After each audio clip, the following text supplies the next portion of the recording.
kaip pirmasis Andrew Womako knygos Neribok Dievo skyrius, kuris kalba apie mūsų neteisingus įsitikinimus. Autorius šiame skyriuje sako, kad mes Dievą galime riboti įvairiausiais būdais. Labai tų būdų galime riboti Dievą.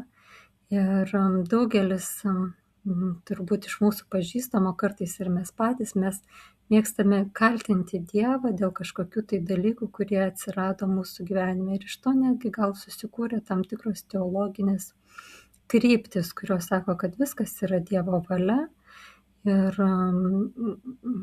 net ar tai buvo kažkas gero ar blogo, vis dėlto kažkaip viskas pasitarnauja Dievo planui ir tikslui mūsų gyvenimuose. Jeigu mūsų santuoka sugriūna, tai galbūt tai yra Dievo būdas mus išskirti arba mus nužeminti, kad mes gautumėm tam tikrą kiekį nusižeminimo, arba jeigu mūsų verslas nesiseka, tai galbūt jį taip pat reikia priimti kaip Dievo valią. Ir autorius sako, vėliau tikina, kad tai tikrai nėra taip. Na, o aš palieku mums kiekvienam iš mūsų pasvarsyti savo širdyje, ką jūs apie tai manote, ir galbūt galite komentaruose pasidalinti, ar manote, kad kažkokios nesėkmės mūsų gyvenime vis dėlto gali pasitarnauti Dievo planui ir išeiti į gerą, ar su tuo reikia visom išgalėm kovoti.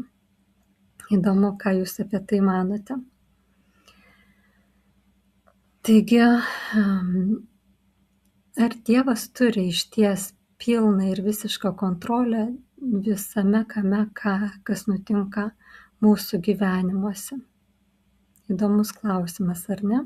Galima į tai žiūrėti iš įvairių pusių ir manau, kad atsirastų įvairių teologijų, skirtingų teologijų šio klausimu. Vieni sakys, kad taip, kiti sakys, kad vis dėlto mūsų pasirinkimai, mūsų valia, mūsų išmanimas, mūsų supratimas turi didelę dalį lemiančio faktoriaus to, kas vyksta mūsų gyvenimuose. Ir Andrew Womakas šiame skyriuje pasakoja įdomią istoriją apie savo patirtį, kaip jisai buvo išvykęs į Indiją, gyveno Indijoje ir patyrė kultūrinį šoką, kadangi matė, kad Indija išties yra labai turtinga šalis, turi daugybę natūralių išteklių, gamtinių išteklių, tačiau tai, kad joje egzistuoja skurdas, yra pasekmė to, kaip žmonės supranta pasaulį ir kokie yra jų būtent religiniai įsitikinimai.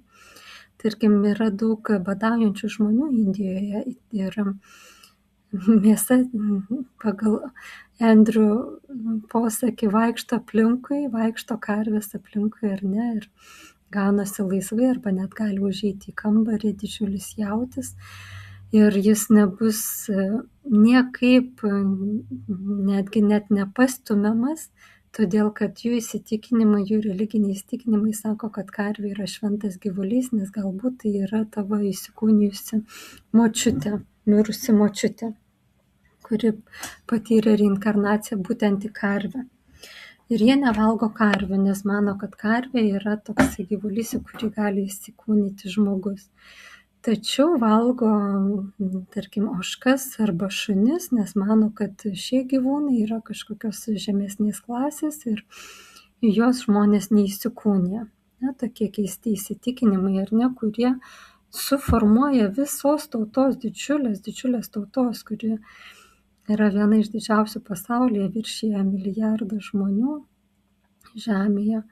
Ir kai kuriuose srityse yra labai pažangus, labai protingi, ir mokslo pasiekimų turi labai, ir technologinių, ir kitokių. Tačiau štai toks jų įsitikinimas riboja jų išteklių naudojimą ir jam dalis jų badauja. Taip pat jie turi įsitikinimus, kad visuomenė yra padalinta į tam tikras kastas ir jeigu tu gimei vienoje kastoje, tu neturi teisės bandyti pereiti į kitą kastą, nes tai pažeidžia jų kažkokius taip pat religinius įsitikinimus ir tu rizikuoji kitame gyvenime už tai būti nubaustas ir įsikūnyti į kažkokią netgi skrusdelę ar dar blogiau. Taigi taip yra Indijoje ir indų religinėje sistemoje.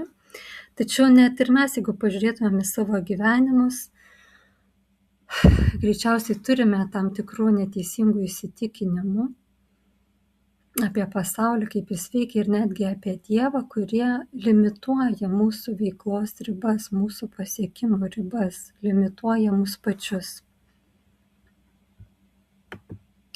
Taip, ir Andrew Womakas netgi sako, kad, tarkim, išsivysčiusio pasaulio žmonės mėgsta tiesiog važiuoti į tas, ar net nevažiuoti, bet įsteigti kažkokias tai tarnystės tose vargingose šalyse ir tiesiog pinigais bandyti juos paremti ir manydami, kad tai išspręs problemas, bet autorius argumentuoja, kad pinigai neišsprendžia problemos. Problema yra galvoje, mentalitete, nuostatuose, įsitikinimuose. Ir kol nėra paskelbtos gerosios naujienos, kol nėra gero mokymo, kol nėra tam tikrų suformuotų mąstymo modelių ir principų, tol niekas nesikeis toje kultūroje. Jie tiesiog suvartos tos pinigus, bet vėliau liks gyventi lygiai taip pat kaip prieš tai. Taigi, Andrew Womakas argumentuoja tuo, kad problema vis dėlto visada yra mūsų galvoje, kaip jis sako, tarp ausų. Tarp ausų, nes kaip mes mąstome, problema yra tame, kaip mes mąstome ir kuo tikime. Ir apie tai kalba Patarlių knygos 23 skyrius 7 eilutė, kuris sako: nes kaip jis galvoja savo širdyje, toks jis ir yra. Taigi, autorius Andrew Womakas sako, kad mūsų gyvenimai bus tokie, kaip mes galvosime. Ką mes galvosime, tą turėsime. Taigi, jeigu mes norime pasikeisti ir pakeisti savo gyvenimą, mums nereikia melstis, kad kas nors duotų mums daugiau pinigų, ar paimti pinigus iš tų, kurie turi daug ir duoti tiems, kurie jų neturi. Bet tai nėra atsakymas. Mūsų atsakymas yra nuimti tas ribas, kurias mes kažkokiu tai būdu gyvenimas ar patirtis uždėjo neteisingas ribas mūsų mąstyme. Nes kaip mes mąstome ir kuo tiki mūsų širdis, taip mes ir naviguosime šiame gyvenime. Taigi mums reikia pasikeisti iš vidaus. Reikia pakeisti savo mąstymą, savo kažkokiu tai įsitikinimų sistemą. Ir taip mes galime patraukti ribas nuo Dievo.